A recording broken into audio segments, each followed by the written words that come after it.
Hello guys, तो स्वागत है आप सभी का शैडो एक्सप्लेनर चैनल में। लास्ट एपिसोड में अपन सभी ने देखा था सूफन ने सभी लोगों से कह दिया होता है कि ये मेरा आखिरी पॉडकास्ट है, आज के बाद मैं कभी भी लाइव नहीं आऊंगा। सारे बंदे बोल रहे होते हैं कि हैकिंग ये क्या कर रहा है, अगर ये आपसे लाइव नहीं आएगा तो हमें मजा कैसे आएगा। सूफन बोल रहा होता है कि अभी तक मैं 4-5 ब्रॉडकास्ट करी है और इन ब्रॉडकास्ट के अंदर ही मुझे बहुत सारी डोनेशन मिल चुकी है। जल्दी ही मैं इन सारे पैसे को डोनेट करने वाला हूँ। आप सभी का मुझे तो सपोर्ट करने के लिए बहुत बहुत शुक्रिया। पीसी को बंद करने के बाद सूफन बोल रहा होता है कि फाइनली ये सब खत्म हुआ। हैकिंग बनने के चक्कर में मुझे बिल्कुल भी रेस्ट नहीं मिल पा रहा था। तभी सूफन के पास में किंजू आते हुए बोल रही होती है, मास्टर आपने मुझे प्रॉमिस किया था ना कि आप मुझे रिवॉर्ड दोगे, तो अब यहाँ पे वक्त आ चुका है, मुझे रिवॉर्ड दीजिए। सूफन सोच रहा होता है कि वैसे तो ये घोस्ट है, लेकिन इन सब चीजों के पीछे पागल हो चुकी है। मुझे यहाँ पे कैसे भी करके किंजू से बचना ही होगा। तभी कमरे के अंदर टीगो एंटर करते हुए बोल रही होती है, मिस्टर सू कुछ बहुत ही बुरा हो गया है। किंजू सोच रही होती है कि आखिर लड़की की दिक्कत क्या है, जब भी मैं मास्टर के साथ में होती हूँ ये पक्का से आ ही जाती है। सूफन बोल रहा होता है, टीगो क्या हुआ, क्या यहाँ पे कोई अर्जेंट काम है जो कि मैं करना भूल गया हूँ। टीगो बोल रही होती है, मिस्टर सू नीचे ना यूरो का भाई आया है और उन दोनों के बीच कब से आर्गुमेंट चल रही है। खड़ा होते हुए सूफन बोल रहा होता है, क्या यूरो का भाई, आखिर वहाँ पे नीचे उन लोगों के बीच में क्या चल रहा है। टीगो बोल रही होती है कि मेरे पास में कुछ भी एक्सप्लेन करने का वक्त नहीं है, आप मेरे साथ में चलिए देख लीजिए क्या चल क्या रहा है। जैसे सूफन नीचे आता है वो देखता है यूरो के भाई को, जो कि बोल रहा होता है कि तुम कब से घर नहीं आई हो तो मेरे साथ में चलना ही होगा। वही यूरो बोल रही होती है कि ब्रदर मैं नहीं आने वाली। यूरो का भाई बोल रहा होता है कि आखिर वो कमीना कौन है जिसकी वजह से तुम यहाँ पे रह रही हो, फटाफट से उस कमीने को यहाँ पे बुलाओ, मुझे भी देखना है कि आखिर उस कमीने में ऐसी कौन सी बात है जो कि तुम घर चलने के लिए तैयारी नहीं हो रही हो। तभी यहाँ पे सूफन आते हुए बोल रहा होता है कि आखिर यहाँ पे क्या चल रहा है। सूफन को देखते यूरो का भाई बोल रहा होता है, हेलो मिस्टर सू मेरा नाम है यान यूलिन और मैं यूलिंग सिटी की यान फैमिली का एक मेंबर हूँ। बिना बताए हुए घर पे आने के लिए मुझे माफ करिएगा, पर जो मेरी ये बहन है ना ये काफी जिद्दी हो गई है। वैसे मेरी बहन ख्याल रखने के लिए आपका बहुत बहुत शुक्रिया। यूरो का भाई सोच रहा होता है कि मुझे पता नहीं था कि यूरो सूफन के पास में रह रही है। ये जो बंदा है सूफन ये एक बहुत ही बड़ी पर्सनैलिटी है और ये मेरे फादर के बराबर की कंपनी को ओन करता है, तो यहाँ पे इससे बात करते वक्त मुझे काफी रेस्पेक्टफुल होना पड़ेगा। सूफन बोल रहा होता है कि अगर मैं कोई गलती नहीं कर रहा हूँ तो जब मैं यहाँ पे आया था ना तो आप किसी कमीने के बारे में बात कर रहे थे और शायद से वो कमीना और कोई नहीं बल्कि मैं ही हूँ। यूलिन बोल रहा होता है, मिस्टर सू मुझे माफ कर दीजिए, पहले मुझे पता नहीं था कि मेरी बहन आपके साथ में रह रही है, अगर मुझे पता होता ना तो मैं आपको कभी भी ऑफेंड नहीं करता। जैसा कि आपको पता चली गया होगा कि मेरी बहन काफी जिद्दी है, वो किसी की बात नहीं मानती, तो इसी वजह से अगर यहाँ पे रहती है तो आपके लिए काफी दिक्कतें खड़ी करेगी। मैं तो बस चाहता था कि आपके लिए कोई दिक्कत खड़ी ना करे और कुछ नहीं। यूरो बोल रही होती है, मास्टर क्या पानी पियेंगे। सूफन बोल रहा होता है कि पानी के लिए शुक्रिया। वही यूरो का भाई बोल रहा होता है, ये क्या हो रहा है, आखिर जो मेरी बहन है वो मिस्टर सू को मास्टर क्यों कह रही है। यूरो बोल रही होती है, ब्रदर आखिर मास्टर बोलने में क्या ही दिक्कत है, मुझे इनको पर्सनली मास्टर बुलाना काफी ज्यादा पसंद है। यूरो का भाई बोल रहा होता है कि ठीक है वो तो सही है, लेकिन ये सुनने में बिल्कुल भी अच्छा नहीं लगता, ऐसा लगता है कि तुम यहाँ की कोई मेड हो। साथ ही यूलिन सोच रहा होता है कि मुझे यहाँ पे आए हुए काफी टाइम हो चुका है और कब से मेरी छोटी बहन मुझसे लड़े जा रही है, लेकिन इसने मुझसे पानी के लिए नहीं पूछा। वही सूफन के आते ही ये इसे मास्टर की तरह ट्रीट कर रही है, आखिर इस बंदे ने मेरी बहन के साथ में कर क्या दिया है। सूफन बोल रहा होता है, मिस्टर यान प्लीज आप बैठिए, यूरो तुम्हें अपने बड़े भाई को पानी पिलाना चाहिए। यूरो बोल रही होती है, मास्टर आप बिल्कुल भी टेंशन मत लो, प्यास नहीं लगी। यूलिन बोल रहा होता है, तुमने मुझसे कब पूछा, मुझे प्यास लगी हुई है। सूफन बोलता है, यूरो तुम जाके रेस्ट करो, मुझे तुम्हारे भाई से अकेले में कुछ बात करनी थी। यूरो बोल रही होती, ठीक है मास्टर मैं यहाँ से जा रही हूँ। यूलिन सोच रहा होता है, क्या जो ये लड़की ये मेरी ही बहन है, पहले ही काफी जिद्दी और बदमाश हुआ करती थी, ये घर में किसी की बात को नहीं मानती थी, लेकिन इस बंदे के बाद कहने के साथ में ही ये यहाँ से चली गई। यूलिन बोल रहा होता है, मिस्टर सू मुझे आपसे क्वेश्चन पूछना था, आखिर आपने ये सब किया कैसे है। यूलिन सोच रहा होता है कि अगर मेरी बहन किसी और के साथ में होती और वो ऐसे रह रही होती ना तो मैं किसी से पूछे बिना उसे यहाँ से लेकर चला गया होता, लेकिन दिक्कत तो ये है कि वो मिस्टर सू के साथ में रह रही है और उसे देख के बिल्कुल भी नहीं लग रहा कि वो खुश नहीं है। सूफन बोल रहा होता है कि अगर मैं सच कहूँ ना तो मैं रियलिटी में कुछ भी नहीं किया है, वो यूरो ही थी जो कि मेरे पास में आगे से आई थी। शौक होते हुए यूलिन बोल रहा होता है कि अच्छा ऐसी बात है। सूफन बोलता है कि हो सकता है ना कि मैं काफी ज्यादा हैंडसम हूँ, इसी वजह से आपकी बहन मुझसे अट्रैक्ट हो गई होगी। वही हम टीगू को जो कि यूरो से बोल रही होती है, यूरो तुम्हें क्या लगता है तुम्हारे भाई के यहाँ पे आने के बाद में कोई दिक्कत तो नहीं होगी ना। यूरो बोल रही होती, टीगू तुम्हें कोई भी टेंशन मत लो, तुम्हें पता है ना मेरे भाई से सूफन बात कर रहा है, अगर यहाँ पे सूफन मेरे फादर से ही बात कर रहा होता ना तो भी कोई दिक्कत नहीं आती, क्योंकि यान फैमिली और किंग इंटरनेशनल की काफी ज्यादा अच्छी बनती है और तुम ऐसा भी कह सकते हो कि एक तरह से पार्टनर्स भी हैं, तो अपने पार्टनर से मेरी यान फैमिली कभी दुश्मनी नहीं लेगी और वैसे भी जो हमारा सूफैन है वो एक काफी समझदार इंसान है, वो सब कुछ हैंडल कर लेगा। यूलिन बोल रहा होता है लिटिल सिस्टर मेरी प्लेन का टाइम हो रहा है, इसी वजह से मुझे यहाँ से जाना पड़ेगा। तुम प्लीज मिस्टर सू के साथ में अच्छे से रहना, कोई दिक्कत क्रिएट मत करना। और हाँ तुम मुझे एक बात बताओ, क्या बताओ शादी की बात कर लूं? भले तुम मुझसे छोटी हो लेकिन जो चीज होने ही वाली उसमें वेट क्यों करना? यूरू बोल रही होती है ब्रदर इसके बारे में बाद में बात करेंगे, अभी आपको पता ना कि मेरी एज काफी ज्यादा कम है। यूलिन बोल रहा होता ठीक है मिस्टर सू, फिर मैं ऐसे चलता हूँ। अगर आपको कभी भी यान फैमिली की जरूरत हो ना तो हम आपके लिए खड़े हैं। सूफैन बोल रहा होता अगर आपको मेरी हेल्प चाहिए हो तो आप मुझे कभी भी कॉल कर सकते हैं। आगे हमें अगली सुबह का सीन दिखाया जाता है। सूफैन सोच रहा होता है कि एक दिन रेस्ट करने के बाद में अब वक्त आ चुका है कि मैं यहाँ पे एक नई आइडेंटिटी को एक्सट्रैक्ट कर लूँ। सिस्टम मुझे बताओ कि आखिर मुझे क्या काम करना है। सिस्टम बता रहा होता है होस्ट इस बार आपको बनना है द विलन। मार्शल वर्ल्ड के अंदर एक कहावत काफी ज्यादा फेमस है, अगर एक बार के अंदर कोई बंदा साइड में बैठा हुआ है ना वो किसी से बात नहीं कर रहा तो वो बंदा काफी ज्यादा खतरनाक हो सकता है। कभी गलती से भी उस बंदे को ऑफर करने का ट्राई नहीं करना चाहिए। या फिर एक ऐसा बंदा जो एक घर खरीदने के लिए जा रहा है लेकिन उसने काफी नॉर्मल कपड़े पहन रखे हैं, हमें उसे भी कभी प्रोवोक नहीं करना चाहिए क्योंकि वो भी काफी ज्यादा खतरनाक हो सकता है। अगर आप ऐसे लोगों को प्रोवोक करोगे तो आपको काफी बेइज्जती सहनी पड़ेगी। और ऐसे सिर्फ दो टाइप के लोग होते हैं, या फिर तो हीरोज और या फिर विलन। जो हमारे हीरोज होते हैं वो ऐसे वक्त पर शो ऑफ कर पाते हैं, और वहीं जो विलन होते हैं वो कभी शो ऑफ नहीं कर पाते और हमेशा ह्यूमिलेट होते हैं। और कभी भी एक विलन की लाइफ कभी आसान नहीं होती, लेकिन उसकी मुश्किल लाइफ के अंदर हीरोज एंटर करते हैं जो कि धीरे धीरे करके विलन का हर एक चीज चुरा लेते हैं। भले एक हीरो दुनिया के लिए काफी ज्यादा अच्छा हो लेकिन विलन के लिए उससे बुरा कोई भी नहीं होता। आपको यहाँ पे एक ऐसा विलन बनना है जो कि कभी भी हीरो से ना हारे, और चाहे शो ऑफ करने की बात है या फिर किसी भी चीज की, हमेशा आप ऊपर रहने चाहिए। आपको अपनी पावर्स का यूज करते हुए पूरी तरीके से हीरो को क्रश करना है। आपको यहाँ पे एबिलिटी के तौर पे एक बेहद ही एरोगेंट पर्सनैलिटी और बिना कोई सोच समझे बहुत सारे पैसे खर्च करने की आदत, साथ ही बाकी लोगों को प्रोवोक करने की एबिलिटी मिल रही है। आपका मिशन है कि आपको हीरो को ढूंढना है, उसे प्रोवोक करना है और उसे हरा भी देना है। आपकी इस कहानी के अंदर ये विलन जीतना चाहिए। सूफैन सोच रहा होता है कि ये वाला टास्क ये तो बहुत ही कमाल का है। मैं मानता हूं कि मुझे एबिलिटी के तौर पे कुछ भी खास नहीं मिल रहा, लेकिन जो मेरी पहले वाली एबिलिटीज है ना वो बेहद ही शानदार लेवल पर है, और ऐसे में किसी भी हीरो को हराने में बहुत ज्यादा मजा आएगा। अब मेरे लिए यहाँ पे सबसे बड़ी दिक्कत है कि मेरे को हीरो को ढूंढना है कि आखिर वो है कहाँ पर। हीरो तुम मेरा वेट करो, जब तुम मुझे मिलोगे ना तो तुम्हारी काफी ज्यादा बेइज्जती होने वाली है। सीन चेंज होता है, हमें किंगयून ग्रुप के 10th एनिवर्सरी का दिन दिखाया जाता है जहाँ पे सूफैन ने अपनी स्पीच दे दी होती है और वो रिपोर्टर से बोल रहा होता है कि आप अपने क्वेश्चन पूछ सकते हो। तभी हमें बहुत सारे रिपोर्टर क्वेश्चन पूछने के लिए हाथ खड़ा कर देते हैं। सूफैन बोलता है कि करके आप लोग क्वेश्चन पूछ सकते हो, मैं सबको आंसर करने वाला हूँ। रिपोर्टर बोल रहा होता है मिस्टर सू, हम लोग यहाँ पे इन्वाइट करके इतना अच्छा ट्रीट करने के लिए आपका बहुत बहुत शुक्रिया। वैसे आपने कुछ दिनों पहले ही एक ट्वीट किया था कि आप शाइनिंग स्टार कंपनी को एक्वायर कर रहे हो। कंपनी को एक्वायर करने के बाद में आखिर आप क्या करेंगे? आपने पहले फिल्म इंडस्ट्री के अंदर कोई काम नहीं कर रखा, तो आपके क्या प्लान्स है? सूफैन बोल रहा होता है कि एक चीज है जो मैं आप सभी लोग क्लियर करना चाहता हूँ, जो शाइनिंग स्टार कंपनी थी उसका नाम चेंज होने वाला है और अब से शाइनिंग स्टार का नाम हुआ किंगयून प्रोडक्शंस। जैसे कि आप सभी लोगों को पता कि शाइनिंग स्टार कंपनी की वजह से हमारे पास में ऑलरेडी बहुत सारे फैंस हैं। मैंने देखा कि हमारी कंट्री के अंदर ऐसी बहुत ही कम मूवीज हैं जो कि वर्ल्ड वाइड जाके काफी सारा पैसा कमा पाती हैं। इसी वजह से अब मेरी ये कंपनी बहुत सारे अच्छे प्रोजेक्ट पे काम करेगी ताकि हम इंटरनेशनली काफी फेमस हो सके, और साथ ही हमारी कंपनी नए एक्टर को काम देने के लिए ड्रामास भी स्टार्ट करने वाली है जो कि पहले वाली कंपनी नहीं किया करती थी। और हाँ, फंड्स को लेकर भी हमारी कंपनी के अंदर काफी चेंजेस हुए हैं। पहले इस कंपनी के पास में इतने फंड्स नहीं थे, लेकिन अब हमने इसमें काफी इन्वेस्ट कर दिया है जिससे कि हमारी ये कंपनी पहले से काफी ग्रो कर सके। दूसरा रिपोर्टर बोल रहा होता है मिस्टर सू, आपके बारे में एक चीज काफी फेमस है कि हमेशा आपके आसपास में बहुत सी खूबसूरत लड़कियां रहती है। मुझे आपसे पूछना है कि उन लोगों के साथ में आपका क्या रिलेशन है, क्योंकि दूसरे लोगों के रिलेशन के ऊपर आप तो काफी खतरनाक सवाल पूछते हैं, लेकिन आपने कभी भी खुद को लेकर कुछ नहीं बताया।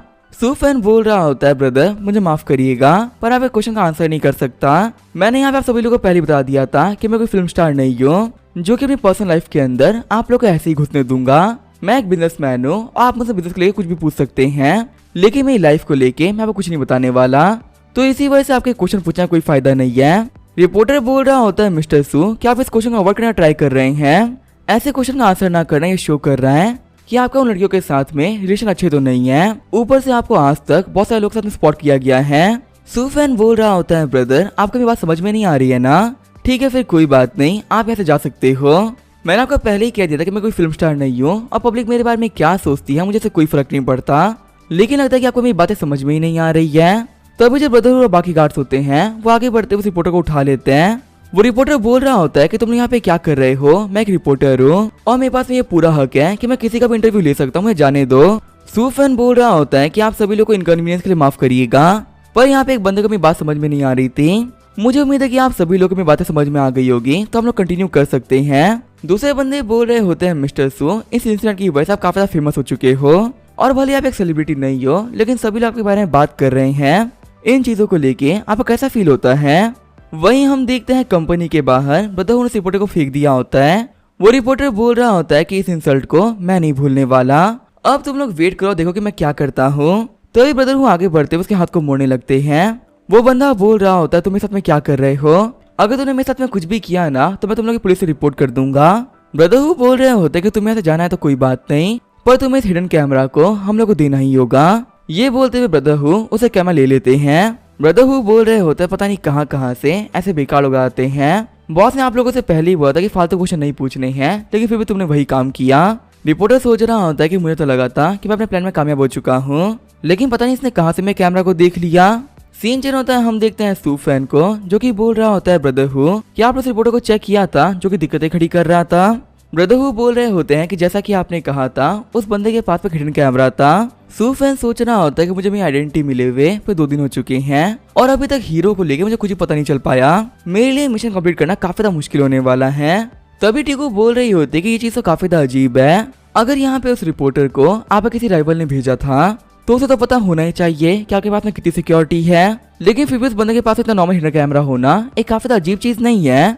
सूफेन बोल रहा होता है कि तुम सही बोल रही हो, अजीब तो ये काफी ज्यादा है, पर मुझे लगता है कि जो भी ये बंदा है ना, वो मुझे प्रोवोक करने का ट्राई कर रहा है। वो बंदा चेक कर रहा है कि आखिर हम लोग का पेशेंस लेवल कितना अच्छा है। लेकिन अगर मैं यहाँ पे याद करूँ, मुझे याद ही नहीं आ रहा कि मैं कौन सा ऐसा राइवल है जो कि मेरे साथ में ये सब कुछ कर सकता है, क्योंकि नॉर्मल जितने भी मेरे राइवल्स थे अभी वो जेल के अंदर है, और बाकी तो मैं काफी ज्यादा अच्छा इंसान हूँ जो कि कुछ बुरा नहीं करता, और बिना किसी बात के मैं किसी के फटे में टांग नहीं अड़ाता, तो आखिर मेरे से इंसान का कोई दुश्मन होगा ही क्यों। टीगू सोच रही होती है कि जैसे यहाँ कैरेक्टर है, इन्होंने बहुत सारे लोगों को ऑफेंड कर रखा होगा, ऊपर से बिना किसी बात के लोग के मैटर में घुस जाते हैं, तो ये सब करने दुश्मन तो बनेंगे ही ना। ब्रदरहुड बोल रहे होते हैं, बॉस में पता चल चुका है कि आखिर वो बंदा कौन सी कंपनी से आया था। वो बंदा एक बहुत छोटी कंपनी से आया था जिसका नाम है केबीपी न्यूज, और इस कंपनी के अंदर ना बहुत ही कम लोग काम करते हैं। मेरे हिसाब से वो बंदा यहाँ पे काफी ज्यादा फेमस होने के लिए आया था, इसी वजह से मैंने इस मैटर को आगे इन्वेस्टिगेट नहीं करवाया। सूफेन सोच रहा होता है कि एक छोटी कंपनी वालों में कभी भी इतनी हिम्मत नहीं हो सकती कि वो यहाँ पे मेरे जैसे एक बंदे को प्रोवोक कर दे। लगता है कि जो बंदा प्रोवोक करने का ट्राई कर रहा है ना, वो काफी ज्यादा पावरफुल है, और वो यहाँ पे ऐसे लोग का यूज कर रहा है जिससे वो पकड़ा ना जाए। सूफेन बोल रहा होता है, ब्रदरहुड मुझे ये बात जाननी है कि यहाँ पे मेरे बोलने के बावजूद भी आप इन्वेस्टिगेशन को क्यों रोक दिया? आपको यहाँ पे इन्वेस्टिगेशन रोकने के लिए किसने कहा है? क्या वो बिजनेस एसोसिएशन है? ब्रदरहुड बोल रहे होता है कि मुझे सब चीजों के बारे में ज्यादा कुछ नहीं पता। जो मिस्टर एन है ना, आप उससे पूछ सकते हैं, वो बिजनेस में काफी ज्यादा पुराने हैं, उन्हें पक्का से पता होगा क्या कि यहाँ पे सब क्या चल रहा है। सीन चेंज होता है, हम देते सूफेन को, जो कि एनआई घर पे आ गया होता है। सूफेन बोलता है कि तुम्हें तो पता ही, कंपनी को एक्वायर करने के चक्कर में मेरे ऊपर काफी सारे काम आ गए थे, और काम को खत्म करते ही मैं तुम्हारे पास में आया हूँ। अंकल नैंटियन बोल रहे होते हैं कि सूफेन तुम आए हो, आओ आके मेरे पास में बैठो। वैसे क्या मैं जान सकता हूँ कि तुम्हें क्या काम था? सूफेन बोल रहा होता है कि वैसे तो मैं यहाँ पे एना से मिलने के लिए आया था, पर मुझे एक काम भी था। नैंटियन बोल रहे होते हैं कि बताओ तुम्हें क्या काम है? सूफेन बोल रहा होता है, अंकल नैंटियन, जो एक एंग्लो बिजनेस ग्रुप है ना, आप इसके बारे में कितना जानते हो? अंकल नैंटियन बोल रहे होते हैं कि तुम इसके बारे में क्यों पूछ रहे हो, और आखिर कैंगलोंग ग्रुप के बारे में तुम्हें कहाँ से पता चल गया? सूफेन बोल रहा होता है कि एसोसिएशन वालों के साथ में कुछ दिक्कत हो गई है, इसी वजह से मैं आपसे उनके बारे में पूछ रहा था। शौक होते हुए अंकल नैंटियन बोल रहे होते हैं कि तुम कैसी फालतू बातें कर रहे हो, तुमने यहाँ पे कैंगलोंग के लोगों को ऑफेंड कर दिया। सूफेन तुम्हें क्या लगता है, तुम्हारी जो किंगडम ग्रुप है वो काफी ज्यादा बड़ी हो गई है, इसीलिए तुम्हारी जो भी मर्जी करेगी तुम वो करोगे। तुम्हें पता भी नहीं कि तुमने यहाँ पे कैसे लोग को ऑफेंड कर दिया, वो लोग काफी ज्यादा खतरनाक है। भले ही हमारी प्रोविंस के अंदर तुम्हारी कंपनी सबसे बड़ी हो, लेकिन पूरे वर्ल्ड के सबसे बड़ी कंपनी नहीं है। अगर तुम्हें बिजनेस वर्ल्ड में सर्वाइव करना है ना, तो काफी केयरफुल रहना पड़ेगा, और तुम यहाँ पे ये सब क्या कर रहे हो? सूफेन बोल रहा होता है, अंकल नैंटियन, पहले आप शांत हो जाइए, मैंने यहाँ पे कैंगलोंग वालों को ऑफेंड नहीं किया है। इस बार आगे से वो कमीने जो कि मुझसे पंगा ले रहे हैं। आपको तो पता है कुछ दिन पहले ही हमारी 10th एनिवर्सरी थी, और उस दिन उन लोगों ने कुछ रिपोर्टर्स को हमारे पास में भेजा था, जिसकी वजह से कॉन्फ्रेंस के अंदर काफी दिक्कतें भी आ गई थी। इसी वजह से मैं आपसे उन लोगों के बारे में पूछ रहा हूँ। अंकल नैंटियन बोल रहे होते हैं कि अगर तुम्हारे खिलाफ यहाँ पे कैंगलोंग बिजनेस ग्रुप आया है तो ये तो दिक्कत की बात है, क्योंकि वो सभी लोग काफी ज्यादा पावरफुल ग्रुप है। सूफेन बोल रहा होता है, अंकल नैंटियन, आखिर लोग करते क्या है, इनका ओरिजिन क्या है, और इनका नाम सुनने के बाद में आप भी इतना क्यों घबरा रहे हो? आपको तो पता है ना कि हमारी कंपनी काफी ज्यादा पावरफुल है, तो ये लोग हमारा क्या ही बिगाड़ लेंगे। अंकल लेंटियान बोल रहे होते हैं कि कैंगलोंग ग्रुप के बारे में ज्यादा कुछ तो मुझे भी नहीं पता है, लेकिन हाँ मैंने इन लोगों के बारे में यहाँ से 5 साल पहले सुना था। तुम्हें तो पता ही होगा हमारे प्रोविंस के अंदर 10 से 8 सिटीज हैं और ऐसे बहुत सारी कंपनीज हैं जो कि इस ग्रुप का पार्ट है। सूफेन सोच रहा होता है कि इन्हें कहने का मतलब है जिस इस कंपनी को मैं काफी छोटा समझ रहा था, असल में वो भी यहाँ पे ग्रुप का पार्ट है और इसी वजह से ये ग्रुप काफी ज्यादा पावरफुल है। लेकिन बहुत सारे बिजनेस में डिवाइड होने की वजह से हमें पता नहीं चल पाया कि ग्रुप कब इतना पावरफुल बन गया। अंकल लेंटियान बोल रहे होते हैं सूफेन तुम टेंशन मत लो, बाद में मैं तुम्हें अपने साथ में किसी से मिलाने के लिए लेके चलूंगा। मुझे यहाँ पे लग रहा है कि तुम्हारे और कैंगलो ग्रुप के बीच में पक्का से गलतफहमी हो गई है, चल के हम लोग ट्राई करेंगे कि सब कुछ बातचीत से सॉल्व हो जाए। सूफेन बोल रहा होता है अंकल लेंटियान आपकी बातों को सुन के लग रहा है कि यहाँ पे कैंगलो ग्रुप के अंदर से आप कुछ लोग को जानते हो। अंकल लेंटियान बोल रहे होते हैं कि इतने सालों से मैं मार्केट में काम कर रहा हूँ, अगर मेरे पास इन्फ्लुएंस भी नहीं होगा तो आगे मेरा काम करने का फायदा ही क्या है। सूफेन बोल रहा होता है कि हाँ आप सही कह रहे हो। सूफेन सोच रहा होता है कि मेरे फादर इन लॉ भी काफी काम के हैं। आगे हम देखते हैं रात हो गई होती है। अंकल लेंटियान बोल रहे होते हैं कि तुम्हें पता है ये लियू चैंगोंग का घर है जो कि तियानचेंग ग्रुप के चेयरमैन है। सूफेन सोच रहा होता है क्या तियानचेंग ग्रुप, ये तो काफी पावरफुल ग्रुप है, मुझे कभी नहीं लगा था कि इतनी पावरफुल कंपनी भी कैंगलो ग्रुप का पार्ट होगी। अब मुझे समझ में आ रहा है कि जो अंकल थे वो इतना परेशान क्यों हो गए थे। अंकल लेंटियान बोल रहे होते कि आज ली जियाफेंग का बर्थडे है जो कि मिस्टर चैंगोंग की वाइफ भी है। जब तो उन्होंने मुझसे बात करी थी ना तब मैं इनसे कॉल करके उठा था। इन्होंने मुझसे कहा था कि आज मैं इनसे मिलने के लिए घर पे आ सकता हूँ। वैसे सूफेन इनसे काफी अच्छे से बात करना और ट्राई करना कि यहाँ पे जितनी भी गलत फहमियां है ना वो खत्म हो जाए। सूफेन बोलता है ठीक है अंकल मैं याद रखूंगा। तो यहाँ पे एक बंदा गेट खोलते हुए काफी शौक हो जाता है। सूफेन बोल रहा होता है कि आप इतने शौक क्यों हो रहे हो, क्या आप उन्हें जानते हो। वो बंदा बोल रहा होता है कि तुम्हें कौन नहीं जानता, तुम किंग इंटरनेशनल के ओनर हो ना सूफेन, आजकल इंटरनेट के ऊपर तुम एक सेलिब्रिटी की तरह फेमस हो रखे हो। तभी अंदर से कोई बोल रहा होता है यी फैंग तुम्हें यहाँ पे गेट खोलने में टाइम क्यों लग रहा है, क्या अफ्रीका खा खा के तुम्हें इतना आलस भर गया है कि तुम गेट भी नहीं खोल पा रहे हो। यी फैंग बोल रहा होता है कि आप लोग अंदर आ सकते हो। अंकल लेंटियान बोल रहे होते हैं कि जिस बंदे ने गेट खोला ना इसका नाम है यी फैंग और ये लियू फैमिली का सन इन लॉ है।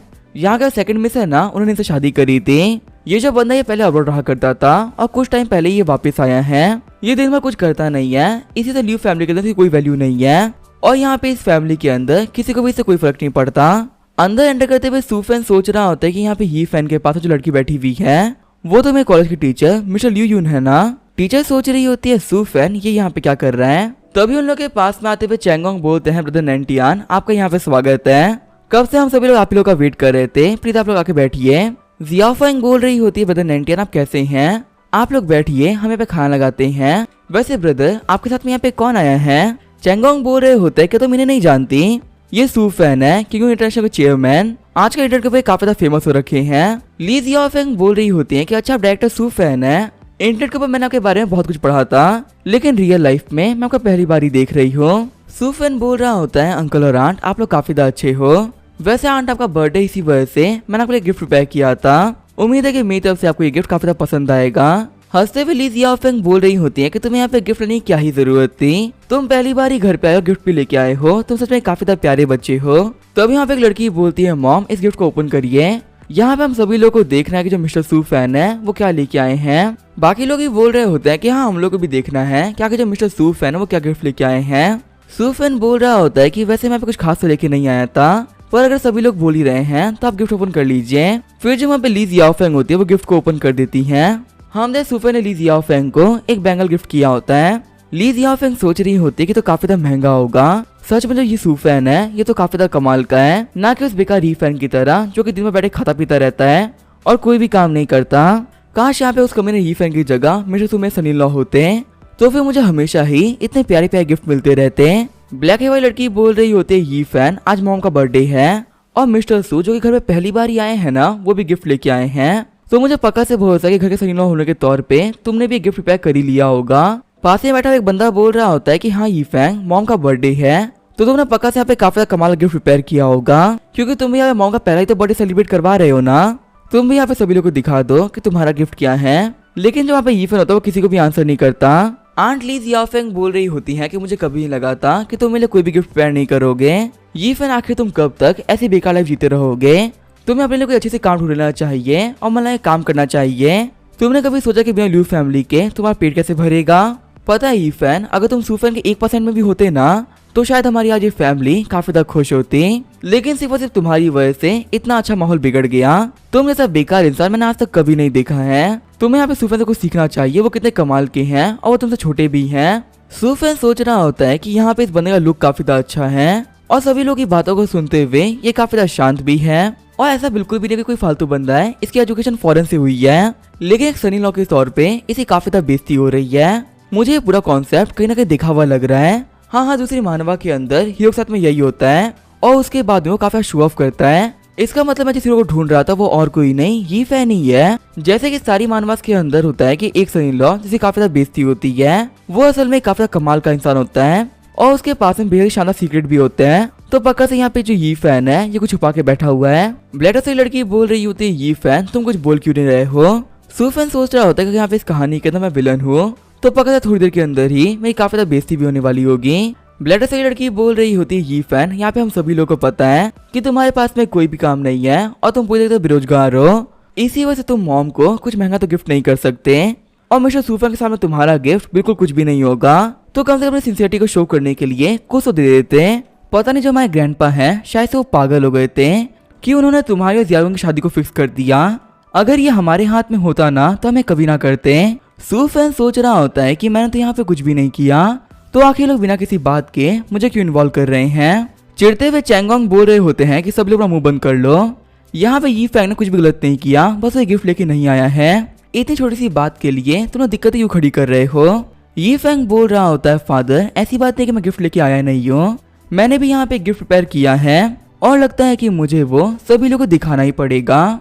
सूफैन सोच रहा होता है कि मुझे पता ही था, अब यहाँ पे जो गिफ्ट देने वाला है वो पक्का से काफी ज्यादा वैल्यूएबल होगा और इससे मेरी काफी ज्यादा बेइज्जती भी हो जाएगी। फिर ये फैन बोलता है, मॉम ये है मेरी तरफ से आपके लिए गिफ्ट। गिफ्ट को देखते हुए ली जियाओ फैंग बोल रही होती है कि तो काफी कमाल का है। ये फैंग बोल रहा होता है कि मैंने यहाँ पे गिफ्ट दिया है ना, वो डायरेक्टर सूफैन गिफ्ट की बराबरी का है। सूफैन सोच रहा होता है कि मैं तो यहाँ पे कुछ बोला भी नहीं, तो तुम मुझे टारगेट क्यों कर रहे हो। अगर तुम बिना किसी बात के मुझे परेशान करोगे ना तो मैं तुम्हें नहीं छोड़ने वाला। वहीं लू फैमिली का फर्स्ट इन लॉ सोच रहा होता है कि आखिर ये क्या हो गया, इस ईफैन के पास में पैसे कहाँ से आ गए, किसने गिफ्ट खरीद लिया। सूफैन सोच रहा होता है कि मैं काफी देर से नोटिस कर रहा हूँ और सब कुछ देखने के बाद में मैं इतना तो कह ही सकता हूँ कि पक्का से जो यीफैंग है ना ये यहाँ का हीरो है। मुझे यहाँ पे अपनी साइकिक एबिलिटी का यूज करना चाहिए ताकि मैं ये जान सकूं कि आखिर जो यीफैंग है रियलिटी में कौन है, क्योंकि ऐसा तो हो नहीं सकता कि ल्यू फैमिली का सेकंड सन इन लॉ एकदम ही फालतू होगा। इसके पास में पक्का से कोई ना कोई फैमिली बैकग्राउंड तो होगा ही जिसके बारे में किसी को भी नहीं पता है। ल्यू फैमिली की फर्स्ट डॉटर बोल रही होती है कि इम्पॉसिबल है, यहाँ पे सभी लोगों को पता है कि तुम अब्रॉड में काम क्या करते थे, इतना एक्सपेंसिव गिफ्ट खरीदने के लिए तुम्हारे पास में पैसे कहाँ से आ गए। मामा बेवा चेक करिए, हो सकता है कि गिफ्ट फेक हो। वहाँ पे खड़े सारे बंदे बोल रहे होते हैं कि हाँ ये पॉसिबल हो सकता है, एक ऐसा बंदा जो कि कोई काम ही नहीं करता और उसके पास पैसे तक नहीं होते, वो इतना महंगा गिफ्ट कहाँ से खरीदेगा।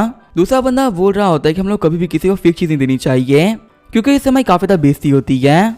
और इस बंदे ने ये गिफ्ट देने से पहले आंटी के बारे में नहीं सोचा, अगर आंटी इसको पहन के कहीं बाहर गई होती और कोई पहचाने तक ये फेक है तो वहाँ पे हमारी आंटी काफी ज्यादा बेइज्जती हो जाती। मार्केट में सभी लोग बोलते हैं कि आंटी के पहने हुए आइटम काफी कमाल के होते हैं और फिर भी यहाँ पे यीफैंग ने इन्हें नकली आइटम दे दिए। गिफ्ट को फेंकते हुए ली जियाओफैंग बोल रही होती है कि यीफैंग आखिर कैसा गंदा मजाक है, अगर तुम्हारे पास पैसे नहीं थे तो गिफ्ट नहीं देते, तुमसे यहाँ पे कौन जबरदस्ती कर रहा था कि तुम्हें गिफ्ट देना ही है, पर तुम्हारे इस फेक गिफ्ट की वजह से मेरी काफी ज्यादा बेइज्जती हो सकती थी। ये तो अच्छी बात है कि मैं अभी पता चल गया कि एक फेक गिफ्ट है। यीफैंग बोल रहा होता है, मॉम आपसे किसने कहा कि ये फेक है। जियायुन बोल रही होती है, यीफैंग प्लीज तुम रुक जाओ। यीफैंग बोल रहा होता है, जियायुन तुम्हें भरोसा करो, मैं कह रहा हूँ ये फेक नहीं है। तभी वहाँ पे सूफैन आते हुए बोल रहा होता है, टीचर आप बिल्कुल भी टेंशन मत लीजिए, आर्टिफैक्ट्स को लेके मेरे पास में काफी ज्यादा अच्छी नॉलेज है, मैं ये चेक करके बता दूंगा कि रियल है कि नकली। फिर वो यीफैंग ने कंधे पे हाथ रखते हुए बोल रहा होता है, ब्रदरी आप मुझे अपना आर्टिफैक्ट दिखाइए, अभी मैं यहाँ पे सभी लोग की गलतफहमी को दूर कर दूंगा। सूफैन देखता है कि यीफैंग कैंगना ग्रुप के लीडर्स में से एक है। यीफैंग बोल रहा होता है कि आखिर वो बंदा कौन था जिसे मेरे अंकल को जेल भेजा और साथ ही में उनकी कंपनी शाइन स्टार को हथिया भी लिया। बटलर बोल रहा होता है, मास्टर सिर्फ इतना ही नहीं, उस कमीने सूफैन ने आपके अंकल के ऊपर टैक्स की चोरी करना और करप्शन के भी चार्जेस लगाए हैं और ऐसे हजारों लोगों को सामने लेके आ चुका है जिनकी वजह से आपके अंकल कभी बाहर नहीं निकल पाएंगे। यीफैंग बोल रहा होता है कि इस कमीने सूफैन को मैं कहीं माफ नहीं करने वाला, जो हमारी ये फिल्म इंडस्ट्री है उसका हमेशा से एक रूल चलता हुआ आया है, अगर तुम्हें कोई एक्टर या एक्ट्रेसेस बनना है तो तुम्हें काफी महंगी प्राइस पे करनी होगी और बिना उस प्राइस को पे किए हुए आप कभी भी आगे नहीं जा सकते। पर इस कमीने सूफैन ने लोग को अच्छे से रिक्रूट करना स्टार्ट कर दिया है और ये कमीना हमारी इंडस्ट्री के लोग को प्रेफर भी नहीं करता है। इस कमीने की वजह से नेपोकिड को काम भी नहीं मिल पा रहा और जितने भी अच्छे एक्टर्स थे उन्हें काम मिल पा रहा है। एक काम करो, हमारे इंडिया में काफी छोटी न्यूज कंपनी है, उन लोगों से कांटेक्ट करो, पता करवाओ क्या कि सूफन कैसा इंसान है। और जल्दी इस बंदे की कंपनी की 10th एनिवर्सरी भी है ना, उस टाइम हमें काफी अच्छी फुटेज मिल सकती है। हमारे रिपोर्टर से बोल देना कि वो काफी ज्यादा खतरनाक सवाल करें, स्पेशली सू फैन की पर्सनल लाइफ को लेके। तभी ई फैन बोलता है कि मिस्टर सू, उम्मीद है कि आपके पास में काफी अच्छी नॉलेज होगी, प्लीज आप मेरे गिफ्ट को परखने में कोई गलती मत करिएगा। सू फैन सोच रहा होता है कि मुझे कभी नहीं लगा था कि इस कैंगरो ग्रुप का लीडर ये कमीना ही फैन होगा। देखने में तो ये काफी ज्यादा भोला बंदा लग रहा था, पर अंदर से ये काफी ज्यादा कमीना है। और उससे बड़ी बात तो ये है कि लियू जियोंग का नेफ्यू है और ये यहाँ पे ये सब कुछ रिवेंज लेने के लिए कर रहा है। और कहीं से भी जो बंदा है ना ही फैन, ये अच्छा इंसान नहीं है। इसके कैंगरो ग्रुप के अंडर में सारी बुरी बुरी कंपनी काम करती है, शाइनिंग स्टार कंपनी भी उनमें से ही एक थी। अभी तक मैं यहाँ पे सोच रहा था कि ये बंदा एक काफी अच्छा इंसान है और इसी वजह से बिना किसी बात के चिंता में परेशान करना काफी ज्यादा गलत हो जाएगा। लेकिन अब जब पता चल चुका है कि ये बंदा एक नंबर का कमीना है, तो अभी मैं यहाँ से नहीं बचने वाला। अब मैं अपने विलन वाले काम को काफी अच्छे से कर सकता हूँ। एल्डर शॉटर बोल रही होती है, मिस्टर सू आखिर वो क्या पता चल रहा है, ये जेड पेंडेंट है ये फेक है ना। सू फैन बोल रहा होता है, बदई फैन आपने तो काफी गलत किया है, आपको कभी भी आंटी के बर्थडे पे उन्हें फेक गिफ्ट नहीं देना चाहिए था। आपको इस गिफ्ट को देखने के बाद में उन्हें काफी ज्यादा बुरा लगा होगा ना। ये फैन बोल रहा होता है, मिस्टर सू आपको पता नहीं चल रहा है कि आप यहाँ पे क्या बोल रहे हो, मैं ये बात की गारंटी कर सकता हूँ कहीं से भी आर्टिफैक्ट फेक तो नहीं हो सकता। ये फैन सोच रहा होता है कि मुझे लगा था कि बंदा काफी समझदार होगा, पर ये तो यहाँ पे एक नंबर का बेवकूफ निकला। इसे तो यहाँ पे आर्टिफैक्ट के बारे में कुछ भी नहीं पता है। अगर यहाँ पे कोई अंधा भी होता तो बता देता कि एक रियल आर्टिफैक्ट है। आखिर ऐसा कौन सा फेक आर्टिफैक्ट होगा जो कि जेड के साथ चमकेगा। सू फैन बोल रहा होता है, ब्रदरी मैं मानता कि आप नॉर्मल इंसान हो, लेकिन फिर भी आपने यहाँ पे काफी गलत काम किया है। अब मैं यहाँ पे आप सभी के सामने इस वीडियो को क्रश करने वाला हूँ, क्योंकि एक पत्थर के टुकड़े को रख के आंटी को कोई फायदा नहीं होने वाला। ये फैन बोल रहा होता है, मिस्टर सू आखिर आप कैसा मजाक कर रहे हो, मैंने कहा ना जब मैं आर्टिफैक्ट पूरी तरह से रियल है। मैंने यहाँ पे एक बंदे को बुलवाया है जो कि ज्वेलरीज को पहचानने में काफी ज्यादा अच्छा है। अब बस 5 मिनट के अंदर ही वो यहाँ पे आता ही होगा, फिर आप सभी लोगों को पता भी चल जाएगा कि आखिर जो आर्टिफैक्ट है फेक है या रियल। सू फैन बोल रहा होता है, कुछ भी कहने सुनने कोई मतलब नहीं है, ये बोलते सू फैन ज्वेलरी को वहीं पे तोड़ देता है। ये फैन सोच रहा होता है आखिर कैसे पॉसिबल हो सकता है, जो जेड होते हैं वो काफी ज्यादा पावरफुल होते हैं, उन्हें अपने हाथों तोड़ना बहुत ज्यादा मुश्किल होता है। सू फैन सोच रहा होता है कि यहाँ पे सभी लोग को पता होगा कि जेड होते हैं वो काफी ज्यादा हार्ड होते हैं और एक नॉर्मल से बंदे के उसको तोड़ना बिल्कुल इम्पॉसिबल भी होता है। लेकिन यहाँ पे इन लोगों को ये नहीं पता कि मैं किंग ऑफ किलर्स हूँ और इसी वजह से जो मेरी पावर है वो नॉर्मल बंदों के बराबर नहीं है। मैं तो यहाँ पे क्रश कर लिया पर और कोई नहीं कर पाता। सू फैन बोल रहा होता है, ब्रदरी आप देख ही सकते हो ना कि मैं तो यहाँ पे एक नॉर्मल सा इंसान हूँ, लेकिन अपने हाथों का यूज करते हुए इसे तोड़ दिया, क्या अभी आप ये कहना चाहोगे कि रियल था। सू फैन सोच रहा होता है कि मेरे पास सिस्टम की वजह से बहुत सारी एबिलिटी आ चुकी है और इतनी एबिलिटी रहते हुए मेरी कभी बेइज्जती नहीं हो सकती। चिढ़ते हुए ये फैन बोल रहा होता है, कमीने आखिर तेरी हिम्मत कैसे ये काम करने की, मैंने यहाँ पे तो महंगा जेट खरीदा था, तूने इसको तोड़ दिया, अब मैं तुझे नहीं छोड़ने वाला। तभी जो वहाँ पे ली जियाओ फेंग होती है वो आगे बढ़ते हुए ये फैंग थप्पड़ मार देती है। ली जियाओ फेंग बोल रही होती है कि तुम्हारी बस हमारी इतनी बेइज्जती हो चुकी है और तुम यहाँ पे बिना किसी बात के मिस्टर को धमकी दे रहे हो, तुम्हें यहाँ पे पता नहीं है कि आखिर ये बंदा है कौन। अभी कभी अपना कचरा उठाओ, अपने घर से निकल जाओ, तुम अपनी लाइफ में ना कुछ नहीं कर पा रहे और ऊपर से बिना किसी बात के हमारे लिए भी दिक्कतें खड़ी कर रहे हो। अगर जो मिस्टर से ऑफेंड हो गए तो तुम क्या करोगे, तुम तो इतने भी काबिल नहीं हो कि तुम इनके पाँव पे गिर सको। चिढ़ते हुए ये फैन सोच रहा होता है कि मुझे कभी नहीं लगा था कि ये जो कमियां सू फैन है इतना पावरफुल होगा कि नॉर्मली अपने हाथों का यूज करते हुए जेड तक को तोड़ दे। अगर मुझे यहाँ पे आइडिया होता ना तो मैं डायमंड लेके आता।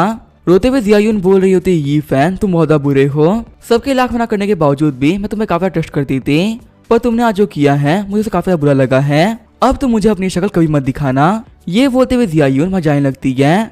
सू फैन बोल रहा होता है, टीचर आखिर आप कहाँ जा रहे हो। चिढ़ते हुए चैंगोंग बोल रहे होते कि तुम वेट क्यों कर रहे हो, तुम्हारी वजह से जियायून काफी परेशान हो गई है, जाके इसे मनाओ। एल्डर शूटर बोल रही होती कि सू फैन जियायून का स्टूडेंट रह चुका है, लेकिन उसे पता कि जियायून काफी ज्यादा परेशान है तो उसके पेट चला गया। लेकिन एक हस्बैंड के तौर पे इस बेवकूफ को नहीं पता है कि इसकी वाइफ काफी ज्यादा परेशान है। पता नहीं मेरे ग्रैंडपा को क्या हो गया था कि उन्होंने इस बेवकूफ को मेरी बहन से बांध दिया।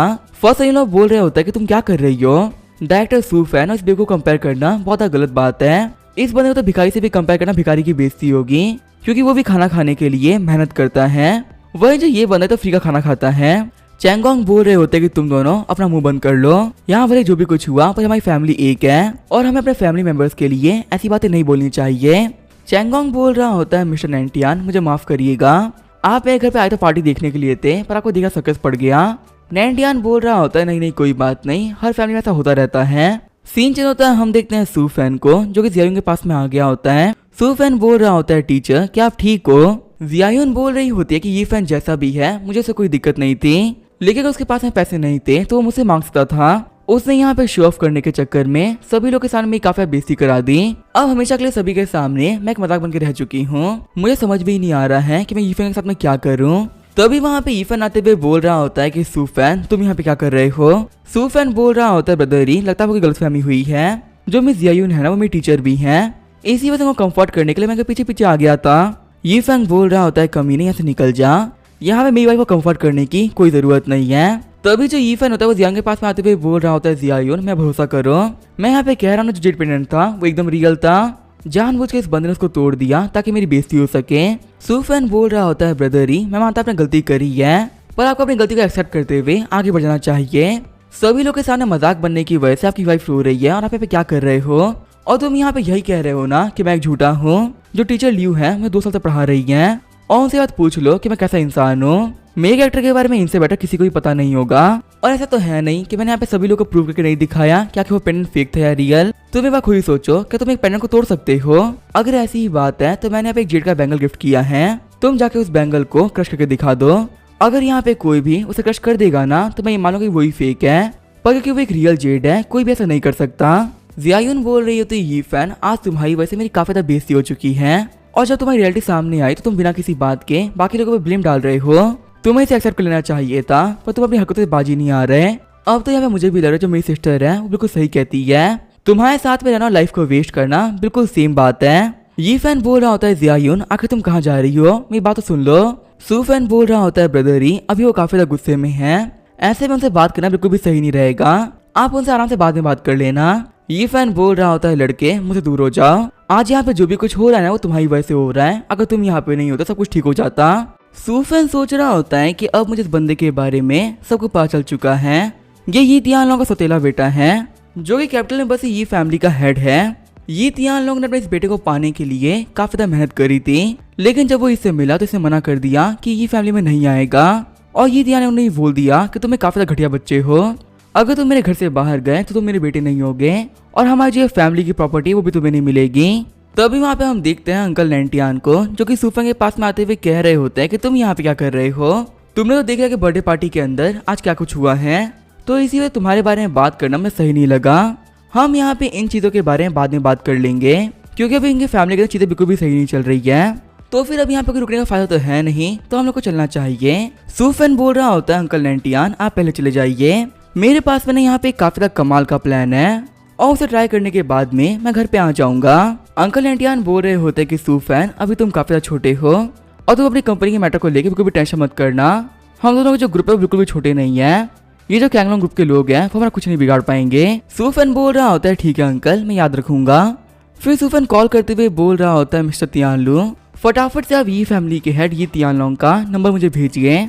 सूफैन सोच रहा होता है कि दुश्मन का दुश्मन मेरा दोस्त होता है, जो ये कमीना ही फैन है काफी ज्यादा बेकार बेटा है और कभी अपने फादर की बात नहीं मानता, इसको एक सबक सिखाने में इसके फादर पक्का से मेरी हेल्प करेंगे। सीन चल होता है हम देखते हैं ही फैन को जो कि बोल रहा होता है जियायुन मेरी बात मानो, मैं तुमसे कब से यहाँ पे कह रहा हूँ कि जो पेंडेंट था ना वो रियल था, वो जो कमीना सूफैन है वो झूठ बोल रहा है, वो जो जेट पेंडेंट था उसे टुकड़े को मैं जमा कर लिया है, तुम यहाँ पे किसी मास्टर को बुलवा लो चेक करवा लो कि वो रियल है या फेक। जियायुन बोल रही होती ये फैन अब यहाँ पे चीजें रियल और फेक को लेकर नहीं रही है, मेरे ग्रैंडपा ने बचपन में ही हम लोग शादी को फिक्स कर दिया था, और इसी वजह से मैं भी तुमको चांस देने के लिए तैयार थी। सभी लोग मुझसे कह रहे थे ना कि मैं बहुत ही बड़ी गलती कर रही हूँ, लेकिन मुझे लगा था कि तुम एक काफी अच्छे इंसान हो और तुम कुछ तो कर ही लोगे, पर आज तुमने मुझे काफी डिसअपॉइंट कर लिया है। पता नहीं कि मुझे फील हो रहा है कि बाकी लोगों को बातों को ना मानते हुए मैंने बहुत बड़ी गलती करी है, और मुझे अपनी गलती को सुधारना ही पड़ेगा, मुझे डिवोर्स चाहिए। ये फैंग बोल रहा होता है क्या डिवोर्स, पर तुम ऐसा क्यों कर रही हो। जियायुन बोल रही होती है कि इतना कुछ करने के बावजूद तुम पूछ रहे हो कि मैं सब क्यों कर रही हूँ। ये फैन एक बार तुम खुद को देखो, तुम यहाँ पे कितने बड़े हो चुके हो और तुम कुछ भी नहीं करते। एक मैन की जिम्मेदारी होती है कि अपनी फैमिली के लिए पैसा कमाए, लेकिन अगर मैं काम ना करूँ ना तो तुम खाना भी नहीं खा पाओगे। ये फैन बोल रहा होता है अगर मैं सूफैन की तरह एक बहुत बड़ा बिजनेसमैन होता तो क्या ये अच्छा था। जियायुन बोल रही होती है कि मुझे पैसे से फर्क नहीं पड़ता, मैं चाहती हूँ कि तुम अपनी लाइफ के अंदर कुछ तो ट्राई करो, ताकि यहाँ पे कम से कम ये सभी लोग तुम्हें फालतू ना कह पाए। ये फैंग बोल रहा होता है जियायुन आज के लिए मैं घर पे नहीं रह रहा हूँ, कल सुबह होने के बाद तुम देख लोगी कि आखिर रियल हीफैंग कौन है, अब मैं अपनी रियलिटी को और नहीं छुपाने वाला। जियायुन सोच रही होती है जो ही फैन है वो कुछ करने वाला है, वही कॉल करते हुए ईफैन बोल रहा होता है कि मेरी बात सुनो, सिर्फ और सिर्फ 3 दिन के अंदर जो कमीना सूफैन है ना, ये रोड पे आ जाना चाहिए। इस कमीने ने मुझसे पंगा लेके अपनी लाइफ की सबसे बड़ी गलती कर दी है और हमें इसी किंगन ग्रुप को जमीन पे लाना ही पड़ेगा। पहले इसे मेरे अंकल को परेशान किया और अभी मुझे परेशान कर रहा है। इतनी पावर होने का क्या ही फायदा अगर मैं रिवेंज भी ना ले पाऊँ तो। सामने वाला बंदा बोल रहा होता है ठीक है चेयरमैन, आपका काम हो जाएगा। ये फैन सोच रहा होता है सूफैन तुम एरोगेंट बन रहे थे ना, जल्द ही तुम्हें पता चल जाएगा क्या कि तुमने किसको ऑफेंड किया है। सीन चेंज होता है, हम देखते हैं ये तियानलोंग को, जिसके फोन पे कॉल आ रहा होता है। कॉल को रिसीव करते हुए तियानलोंग बोल रहा होता है कि आप कौन हो। तभी सूफैन बोलता है हेलो मिस्टर री, मैं हूँ सूफैन जो कि किंगन इंटरनेशनल ग्रुप का चेयरमैन है। तियानलोंग बोल रहा होता है कि हाँ मैं तुम्हारे बारे में बहुत कुछ सुन रखा है, तुम्हें मुझसे क्या चाहिए। सूफैन बोल रहा होता है मिस्टर री, क्या जो ये फैन है वो आपका बेटा है। चिढ़ते हुए तियानलोंग बोल रहा होता है कि मेरा ऐसा कोई बेटा नहीं है। तियानलोंग सोच रहा होता है कि मैंने ये फैन को सबके सामने मौका दिया था, लेकिन उस कमीने ने सभी लोगों के सामने मेरी काफी ज्यादा बेइज्जती करी और ऐसा एक बच्चा हमारे ये फैन का हो ही नहीं सकता। सूफैन बोल रहा होता है मिस्टर री गुस्सा मत करिए, मैं मानता हूँ जो आपका बेटा है वो तो बिगड़ गया है, लेकिन ऐसा कोई इंसान नहीं होता जिसको सुधार न सके। तियानलोंग बोल रहा होता है कि तुम्हारी बातों सुन के लग रहा है कि तुम ये फैन के दुश्मन हो। अगर तुम मेरे बेटे के दुश्मन हो ना तो तुमने मुझे कॉल करके बहुत बड़ी गलती करी है। मैं ये बात भली से ही कह रहा हूँ कि वो मेरा बेटा नहीं है, लेकिन इसका मतलब ये नहीं कि बाकी कोई इंसान उसे हार्म कर सके। उसे हार्म करने वाले को मैं बिल्कुल नहीं छोड़ूंगा, चाहे वो कोई भी क्यों ना हो। सूफैन बोल रहा होता है मिस्टर री आप फिर से गलत समझ रहे हैं, मैं आप लोग का दुश्मन नहीं हूँ, मैं आप लोग को सेव करने के लिए यहाँ पे आया हूँ। सूफैन सोच रहा होता है कि फॉर्चून टेलर होने की वजह से मुझे पता है कि आखिर लोग को बेवकूफ कैसे बनाते हैं। ये तियानलोंग बोल रहे होते हैं कि तुम बातों को घुमा क्यों रहे हो, साफ साफ बोलो कि तुम्हें क्या चाहिए।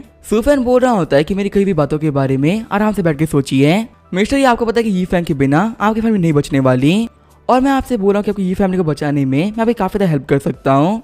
तो आखिर वो कैसी हेल्प है और क्या हेल्प है मैं आपको अभी नहीं बताने वाला। ठीक है मैं फिलहाल के लिए कॉल रख रहा हूँ, मैं आपसे बाद में बात करूंगा। ये बोलते सूफैन आधी बातों के बीच में फोन काट देता है और फिर मिस्टर के नंबर को ब्लॉक भी कर देता है। किंजू बोल रही होती है मास्टर आखिर आप क्या कर रहे हो। सूफैन बोल रहा होता है कि मेरी बातों को सुनने के बाद में तियानलोंग काफी कंफ्यूज हो गया होगा और वो अब अंदर ही अंदर काफी ज्यादा परेशान भी हो रहा होगा, और मैं ये चाहता हूँ कि वो काफी ज्यादा परेशान हो। अगर जो ये फैमिली वाले ये मेरी हेल्प ना भी करे ना तो भी कोई बात नहीं, ये फैन को हराने के लिए मुझे किसी की भी जरूरत नहीं है, पर बिना ये फैमिली के सारे काम करने में मजा नहीं आएगा, क्योंकि तुम्हें यहाँ पे पता है ना कि सभी लोगों को फैमिली ड्रामा काफी ज्यादा पसंद आता है। तो अभी हमें सूफैन के फोन पे लीटा का कॉल आता है। लीटा बोल रहा होता है डायरेक्टर सू चीज सही नहीं चल रही, ऐसी बहुत सारी बड़ी बड़ी कंपनीज हैं जो कि हमारे साथ में काम कर रही थी, लेकिन अचानक से ही वो हमारे खिलाफ होने लगी हैं। कुछ कंपनी बोले कि हमें उनकी पेमेंट को हाथों हाथ करना पड़ेगा, जबकि उन लोगों ने हमें पेमेंट करने के लिए कम से कम 3 महीने का टाइम दिया था, और वहीं बाकी कंपनीज बोल रही हैं कि उनको हमारे साथ में काम नहीं करना। पर ये चीज तो काफी अजीब है, वो सारी कंपनी हमारे साथ 10 साल से काम कर रही है और हमारे टर्म्स एंड कंडीशन पे वो लोग काफी खुश भी थे। जब मैंने उन लोगों से पूछा ना कि आप लोग को काम क्यों नहीं करना है, तो उन लोगों ने कोई रीजन ही नहीं दिया। वो लोग कह रहे हैं कि हम लोग ऐसे आपके साथ में काम नहीं करना, और जब हम लोग कॉर्पोरेशन को तोड़ रहे हैं ना कल वो हम अनाउंस कर देंगे। उनके अनाउंस करने के बाद में ही हमारे स्टॉक काफी नीचे गिर जाएंगे और फिर हमारी इस कंपनी को काफी लॉस भी होने वाला है। सूफैन सोच रहा होता है वो कमीना ये फैन काफी तेज है, मुझे कभी भी नहीं लगा था कि वो अपने काम को इतनी जल्दी स्टार्ट कर देगा। मैं ये बात तो कह सकता हूँ कि वो बंदा काफी टैलेंटेड है, क्योंकि जो उसका कैंगलोंग ग्रुप है वो काफी ज्यादा पावरफुल है। उस बंदे के कुछ कॉल्स के बाद ही मेरी कंपनी की नींव तक हिल चुकी है, और यहाँ पे खुद को प्रोटेक्ट करने के लिए मुझे खुद की पावर को यूज करना ही पड़ेगा। सूफैन बोल रहा होता है मिस्टर लीटा आपको यहाँ पे पैनिक करने की कोई जरूरत नहीं है, वो लोग यहाँ पे जो भी कुछ कर रहे हैं ना उन लोगों को करने दीजिए। अभी हमारी कंपनी के घबराने की कोई बात नहीं है, हमारे पास में बहुत ही कमाल के एडवांटेजेस है जिनके बारे में उन लोगों को क्या हमारी कंपनी के लोगों को भी नहीं पता है। आप बस यही मान लीजिए कि वो लोग जो भी कुछ हमसे ले रहे हैं ना उनको कम से 100 गुना तो वापस करना ही पड़ेगा। बस आप यहाँ पे वही काम करते रहिए जो कि मैं कह रहा हूँ। लीटा बोल रहा होता है ठीक है मिस्टर सू, आप यहाँ पे जो भी बोलेंगे हम उसे फॉलो करेंगे। सूफैन सोच रहा होता है ये फैन तुम हमेशा ट्राई करते हो ना कि तुम सभी लोग को शो कर सको कि तुम्हें काफी नॉर्मल से इंसान हो, लेकिन यहाँ पे इस बार मैं तुम्हें काफी ज्यादा फेमस करने वाला हूँ। तभी सूफैन ट्वीट करता है कि जो हैकर किंग है वो कैंगलोंग ग्रुप का एक मेंबर है, और वो यहाँ पे जो भी कुछ करता है अपने ग्रुप के कहने पे करता है। सारे बंदे कमेंट कर रहे होते हैं क्या हैकिंग का पता मिल गया, कैंगलोंग बिजनेस ग्रुप ये तो जियांगू के अंदर है ना। मैं बचपन से रहा, लेकिन मुझे कभी पता नहीं था कि ये ग्रुप इतना ज्यादा पावरफुल है और इनके पास इतने कमाल के लोग भी हैं। वहीं कुछ बंदे कमेंट कर रहे होते कैंगलोंग नाम का हमारी सिटी में कोई ग्रुप ही नहीं है, यहाँ का सबसे बड़ा बिजनेस है वो किंग इंटरनेशनल है। एक दूसरे बंदे ने कमेंट किया होता है कि तुम लोग कुछ भी नहीं पता, कैंगलोंग ग्रुप हमारे प्रोविंस का एक बहुत ज्यादा पावरफुल ग्रुप है जिससे कि पंगा लेने की पावर किसी के अंदर नहीं है। सभी लोग कमेंट्स को देखते हुए किंजू बोल रही होती है मास्टर आप काफी ज्यादा स्मार्ट हो, आपकी वजह से अब सभी लोग कैंगरू ग्रुप के बारे में बात कर रहे हैं। आपको यहाँ पे पता था कि हैकर किंग काफी फेमस हो रखा है और उसको लेकर सभी लोग यही सोच रहे हैं कि आखिर वो चला कहाँ गया। ऐसे में हैकर किंग का नाम लेकर कुछ भी फेमस करना बहुत इजी रहेगा। सुफेन बोल रहा होता है कि मेरे साथ में रह के तुम भी काफी स्मार्ट हो गई हो। तुम्हें पता है अब मैं यहाँ पे सारी पोस्ट डिलीट करने वाला हूँ। अब यहाँ बहुत सारे लोगों को लग रहा होगा कि जो ये पोस्ट है ना फेक है, लेकिन इस पोस्ट डिलीट होने के बाद में सभी लोगों में काफी क्यूरियोसिटी जागेगी और फिर चीज के बारे में बातें और भी ज्यादा बढ़ जाएगी, जो कि हमारे लिए काफी ज्यादा बेनिफिशियल है। सीन चेंज होता है, हम देखते हैं कुछ बंदों को। पहला वाला बंदा बोल रहा होता है कि तुम्हें पता है अभी हैकिंग से रिलेटेड एक पोस्ट आई थी, लेकिन सिर्फ कुछ मिनट के अंदर ही उसे डिलीट कर दिया गया है। दूसरा वाला बंदा बोल रहा होता है कि मैंने वो पोस्ट देखी थी और पहले मुझे लग रहा था कि वो फेक है, लेकिन अब शायद से मैं बात बोल सकता हूँ कि वो फेक नहीं थी। अगर वो फेक होती तो वो रहती, लेकिन वो जो न्यूज थी वो कम्प्लीटली सही थी, इसलिए तो कुछ मिनट के अंदर वो डिलीट भी हो गई। वहीं एक लड़की बोल रही होती कि अब इस पोस्ट को ना हैकिंग ने डिलीट किया होगा, क्योंकि पूरे इंटरनेट के ऊपर से उनके पास में इतनी पावर है जो कि इतनी फास्ट काम कर सकते हैं। दूसरा लड़का बोल रहा होता है कि तुम सही बोल रही हो, जिसने भी ये पोस्ट करी होगी वो इसे डिलीट नहीं करेगा। ये काम करने वाले पक्का से हैकर किंग ही होंगे। हम देखते सारे बंदे कमेंट कर रहे होते कि किसी को कैंगरू ग्रुप के बारे में पता है। वही कुछ बंदे लिख रहे होते कि ग्रुप पक्का से काफी ज्यादा पावरफुल होगा, हमें इसके बारे में कुछ भी नहीं पता। किंजो खुश होते हुए बोल रही होती है कि मास्टर यहाँ पे सब इतने क्वेश्चन पूछ रहे हैं ना कि ये जो कैंगरू ग्रुप है इन लोगों को सामने आना ही पड़ेगा, और अभी तक मेन लोगों ने एंटर करा ही नहीं है। ऐसी बहुत सारी फॉरेन कंट्रीज थी जिनको हमने ऑफेंड किया था, उनको अभी भी हम पे काफी गुस्सा आ रहा होगा, और जब उन लोगों को पता चलेगा कि हैकर किंग यहाँ से बिलोंग करता था तो वो इन लोगों को नहीं छोड़ेंगे। और तुम्हें पता है हमारी कंट्री के अंदर बहुत सारे ऐसी ग्रुप्स है जो कि बहुत ज्यादा पावरफुल है, लेकिन उन लोगों ने ऑफिशियली अपने नाम को फेमस नहीं कर रखा। सबको पता है कि यहाँ पे हैकर किंग बहुत कुछ कर सकता है और उसे पाने के लिए कोई किसी भी हद तक जा सकता है। ऐसे में कैंगरू ग्रुप वालों को उन लोगों से बचाना काफी ज्यादा मुश्किल होने वाला है। वो लोग यहाँ पे पूरी तरह ट्राई करेंगे कि कैंगरू ग्रुप से हैकर किंग को छीन ले, और कमाल की बात तो ये कि कैंगरू ग्रुप वालों के पास में कोई हैकर किंग है ही नहीं, तो आखिर वो इन लोगों को फोर्स करने पे इन लोगों को देंगे क्या। किंतु बोल रही होती है कि मार्श आप काफी ज्यादा कमाल के हो, चाहे वो ऑफिशियल पावर हो या फिर अनऑफिशियल पावर, सभी लोगों के सामने अब कैंगरू ग्रुप काफी बुरा बन चुका है, और अब उन लोगों को इन सभी लोगों से बचना भी बहुत मुश्किल हो गया है। सीन जो होता है पुलिस स्टेशन का सीन दिखाया जाता है। डायरेक्टर ही बोल रहे होते हैं कैंगरू ग्रुप के बारे में हमें सब कुछ जानना पड़ेगा, हमें भी उन लोगों के ओरिजिन के बारे में भी कुछ नहीं पता है। एक ऑफिसर बता रहा होता है डायरेक्टर ही तकरीबन आज से 7 साल पहले कैंगरू ग्रुप को एस्टेब्लिश किया गया था, और हमें जियांगू प्रोविंस के अंदर जितनी बड़ी बड़ी कंपनीज है ना वो सभी उसका पार्ट है। और कैंगरू ग्रुप के प्रेसिडेंट का नाम है यी फैंग, जिनका जन्म कैपिटल की एक बहुत ज्यादा वेल्दी फैमिली में हुआ था। मिस्टर यी फैंग ने अब्रॉड में मर्सनरी के तौर पे भी काम कर रखा है, और फिलहाल वो एक फॉरेन मर्सनरी कंपनी के लीडर भी हैं। चिढ़ते हुए डायरेक्टर ही बोल रहे होते हैं कि वो कभी जो यी फैंग है आखिर वो करना क्या चाह रहा है। इस बंदे के पास में इतना बड़ा मर्सनरी ग्रुप भी है और साथ में इतनी बड़ी बिजनेस फोर्स भी है। लगता है कि इस बंदे की प्लानिंग काफी ज्यादा डीप थी। और देखो हमारे प्रोविंस में रहते हुए भी इस ग्रुप के बारे में हमें भी कुछ नहीं पता।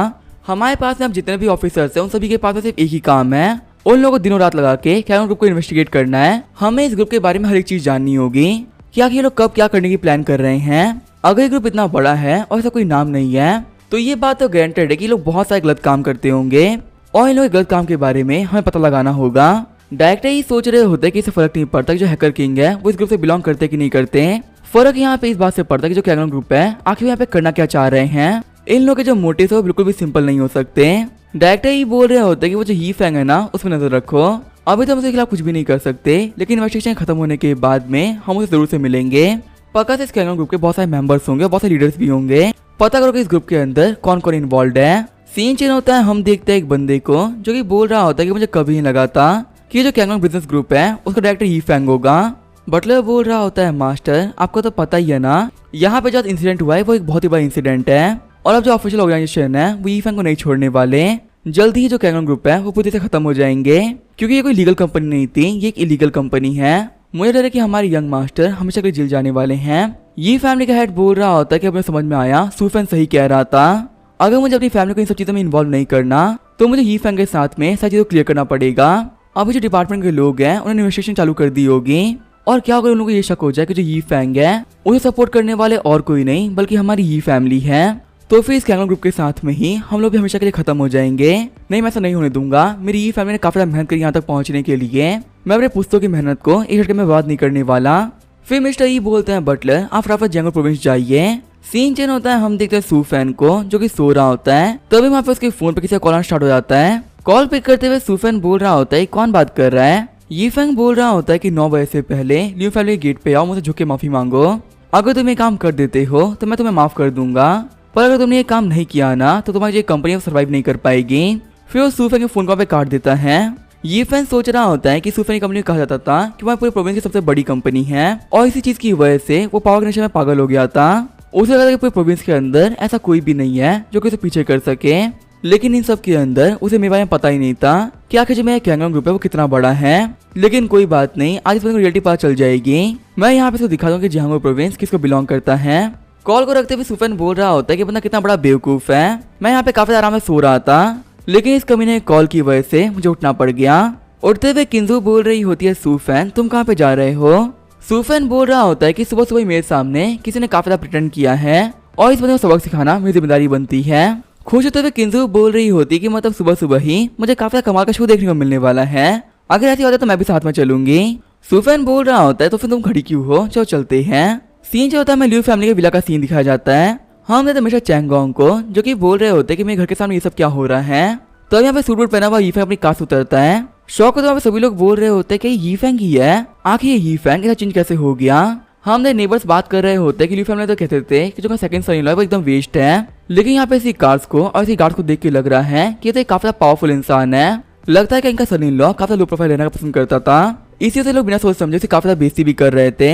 देख के लग रहा है कि जिनका सन इन लॉ है वो काफी पावरफुल बिजनेसमैन है। मिस्टर चैंगोंग सोच रहे होते कि आज के इंटरनेट पे सब लोग सिर्फ एक ही बात कर रहे हैं कि ये जो हमारा यीफेंग है कैंगोंग ग्रुप का चेयरमैन है, और अभी जिस टाइप की पावर को ये शो कर रहा है देख के लग रहा है कि सच ही बोल रहे थे। सच में जो हमारा यीफेंग है वो एक चेयरमैन है, लेकिन एक इलीगल ग्रुप का। जियायुन के पास में आते हुए यीफेंग बोल रहा होता है जियायुन तुमने मुझसे कहा था ना कि अगर मैं लाइफ में कुछ अच्छा कर लेता हूँ तो तुम मुझे काफी ज्यादा पसंद करोगी, तो अब तुम ये देख लो ये है मेरी रियल आइडेंटिटी। जैसे ही बताने वाला होता है कि आखिर वो कौन है, वहाँ पे सूफेन की कार आ जाती है। सभी लोग बोल रहे होते हैं कि अब यहाँ पे और कौन आ गया। सूफेन बोल रहा होता है मिस्टर चैंगोंग आखिर घर पे ऐसा कौन सा बेवकूफ आया है जिसने कि रोड पे अपनी कार को पार्क कर दिया है। आपके घर के अंदर काफी कमाल की पार्किंग स्पेस थी, लेकिन फिर भी बेवकूफ ने बाहर ही पार्क कर दिया है। ये फैंग सोच रहा होता है कि यहाँ पे जो असली शो था वो स्टार्ट होने वाला है। अब यहाँ पे सभी लोग के सामने झुकते हुए सूफेन मुझसे माफी मांगेगा और ये देख के मुझे काफी ज्यादा मजा आएगा। सूफेन बोल रहा होता है कि कार आज से पहले बिलोंग नहीं करती, इनको यहाँ से हटा दो। ये फैंग सोच रहा होता है कि यहाँ पे क्या चल रहा है। तब यहाँ बहुत से किराना आते हुए कार उठाने लगती है। बॉडीगार्ड बोल रहे होते हैं कि तुम लोग क्या कर रहे हो, कि तुम्हें पता है कार कितनी महंगी है, तुम्हारी किरानों की वजह से डिस्ट्रॉय हो जाएगी। वही यीफेंग बोल रहा होता है सूफेन कि तुम पागल तो नहीं हो गए ना। यीफेंग सोच रहा होता है कि मुझे लगा था कि बंदा माफी मांगने आया है, पर ये तो अपना शौक करना छोड़ ही नहीं रहा, लगता है कि मुझे इसको डिस्ट्रॉय करना ही पड़ेगा। सूफेन बोल रहा होता है कि तुम्हें क्या लगता है तुम्हारे पास कोई नॉर्मल सी कंपनीज है तो फिर तुम उनका यूज करते हुए मुझे हरा सकते हो, लेकिन मैं तुम्हें रियलिटी बताऊं ना तुम्हारी वो कंपनीज मेरे मैटर भी नहीं करती। यीफेंग बोल रहा होता है सूफेन लगता है तुम्हें पता नहीं है कि आखिर तुमने उस दिन किसको ऑफेंड करा था। मैं हूँ यीफेंग जो कि कैंगोंग ग्रुप का चेयरमैन है, तुम्हारे से एक बंदे को खत्म करना मेरे लिए काफी ज्यादा इजी बात है। शौक तो मिस्टर चैंगोंग बोल रहा होता है क्या यही वो चेयरमैन है। जियायुन बोल रही होती है डैड जो कि कैंगोंग ग्रुप है क्या ये काफी ज्यादा पावरफुल है। मिस्टर चैंगोंग बोल रहे होते हैं कि तुम ये बात समझ लो कि यहाँ जितने भी लोग खड़े हैं ना उन्हें सबसे ज्यादा पावरफुल अभी यीफेंग ही है। जियायुन सोच रही होती है कि अब मुझे समझ में आया कि यीफेंग कल तो क्या बोल रहा था। सच में मुझे शो करने के लिए इसके पास में काफी कमाल की आइडेंटिटी थी। लियो फैमिली की फर्स्ट बोल रही होती है कि हमने यीफेंग को काफी गंदे से ट्रीट किया था और वो हम लोग को बिल्कुल भी नहीं छोड़ने वाला। वही ली जियाफेंग बोल रही होती है कि मुझे पता है तो हमारा सनी लॉ है वो वेस्ट नहीं हो सकता। यीफेंग सोच रहा होता है कि मुझे पता ही था कि जब मैं रियलिटी बताऊंगा तो यहाँ पे सभी लोग के रिएक्शन कुछ ऐसे ही होने वाले हैं। यीफेंग बोल रहा होता है कि देखो सूफेन अभी 9 बजे 5 मिनट बाकी हैं, जो कि माफी मांग लो मैं तो कुछ भूल जाऊंगा, मैं तुम्हारी कंपनी को अलाउ कर दूंगा कि वो सर्वाइव कर पाए, पर अगर तुम ऐसा नहीं करते हो तो मैं तुम्हें डिस्ट्रॉय करने से पहले बड़ी सोचूंगा। जियायुन बोल रही होती है यीफेंग आखिर तुम्हें क्या कर रहे हो, तुम्हें यहाँ पे सूफेंग के साथ में ये सब नहीं करना चाहिए, तुम्हें पता नहीं मैं स्टूडेंट है। ली जियाफेंग बोल रही होती है जियायुन आखिर तुम्हें क्या कर रही हो। यीफेंग एक बहुत ही बड़ा बिग शॉट है, तुम्हें उसे कोई भी सिखाने की कोई जरूरत नहीं है। मैं सही यहाँ पे जो भी कुछ कर रहा है ना वो बिल्कुल सही कर रहा है, तुम बस यहाँ पे खड़े रहो देखो क्या वो क्या कर रहा है। जियायुन बोल रही होती है मॉम आखिर आप ऐसे कैसे कर सकती हो, सूफेन मेरा स्टूडेंट है और वो एक बच्चा है, उसका तो हम ऐसा नहीं कर सकते। यीफेंग बोल रहा होता है सूफेन लगता है कि तुम्हें मेरी बात समझ में नहीं आ रही, अगर तुम यहाँ पे अभी कभी नहीं झुके ना तो मैं तुम्हें डिस्ट्रॉय कर दूंगा। सूफेन बोल रहा होता है कि तुम बहुत ही बड़े बेवकूफ हो, तुम्हें पता ही नहीं पे क्या चल रहा है। आज यहाँ पे दिक्कत है मैं नहीं बल्कि तुम हो, अगर तुम मेरे सामने झुकते हो तो मैं तुम्हें एक बहुत ही कमाल की इन्फॉर्मेशन दे दूंगा जो कि तुम्हें सर्वाइव करने में काफी ज्यादा हेल्प कर सकती है। यीफेंग बोल रहा होता है कि बिना खत्म हुए तुम्हें समझ में नहीं आएगा क्या कि बर्बाद होने के बाद में कैसा फील होता है। सूफेन बोल रहा होता है अच्छा ऐसी बात है, तुम यहाँ जिस फीलिंग के बारे में बात कर रहे हो ना जल्दी तुम उसे फील करने वाले हो। तो अभी हम देखते हैं सूफेन के पीछे पुलिस की कार आ गई होती है। यीफेंग सोच रहा होता है क्या पुलिस, आखिर पुलिस यहाँ पे क्या कर रही है। हम तो ल्यू फैमिली के मैंशन को पुलिस ने पुलिस से घेर लिया होता है। ल्यू फैमिली की फर्स्ट डॉटर बोल रही होती है कि अब यहाँ पे ये सब क्या हो रहा है, आखिर यहाँ पे इतने पुलिस ऑफिसर क्या कर रहे हैं, अब इसका क्या होगा वो हम देखेंगे नेक्स्ट एपिसोड में। तो तब तक के लिए बाय और स्टे ट्यून।